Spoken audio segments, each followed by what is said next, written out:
ალფა-არბუტინი არის ჰიპერპიგმენტაციისთვის ერთ-ერთი ყველაზე ეფექტური და უსაფრთხო ინგრედიენტი, რომელიც ყველამ უნდა ვიცოდეთ. მე ვარ ანა, კოსმეტიკის სერტიფიცირებული ქიმიკოსი და ზუსტად 30 წამში აგიხსნი, როგორ მუშაობს ალფა-არბუტინი. ჩვენი კანის ფერს განსაზღვრავს პიგმენტი მელანინი, შესაბამისად, როდესაც ირღვევა მისი გამომუშავება, სახეზე გვაქვს ჰიპერპიგმენტაცია, როგორც არის პოსტაკნე ლაქები, ანტიასაკობრივი ლაქები და ასე შემდეგ.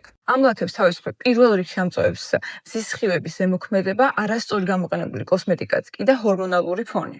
მელანინის გამომუშავება არის საკმაოდ რთული პროცესი, თუმცა ერთ-ერთი ყველაზე მნიშვნელოვანი დეტალი არის აქ ფერმენტი თიროზინაზა, რომლის გამორთვასაც ახორციელებს ალფა-არბუტინი. შესაბამისად, ნელდება მელანინის გამომუშავებაც და სახე უფრო თანაბარ ტონს და ფერს იღებს. ალფა-არბუტინი არის ბევრად უფრო უსაფრთხო, ვიდრე მაგალითად სხვა მათეთრებელი ინგრედიენტი ჰიდროქინონი და მისი გამოყენება შეგიძლიათ როგორც მგრძნობიარე კანის შემთხვევაში, ისე ყოველდღიურად. საქართველოში არ გვაქვს ბევრი შატი, რომელიც ალფა-არბუტინს შეიცავს, თუმცა ჩემი ერთ-ერთი ყველაზე ფავორიტი არის ამ შემთხვევაში, შემიძლია გირჩიოთ ორდინარის 2%-იანი ალფა-არბუტინის შრატი, რომელიც ასევე ჰიალურონსაც შეიცავს და მგრძნობიარე კანის შემთხვევაში არის იდეალური გამოსავალი. თუ გაინტერესებთ ინგრედიენტის განხილვები და კანის მოვლის რჩევები კოსმეტიკის ქიმიკოსის პერსპექტივით, აუცილებლად გამოიწერეთ არხი.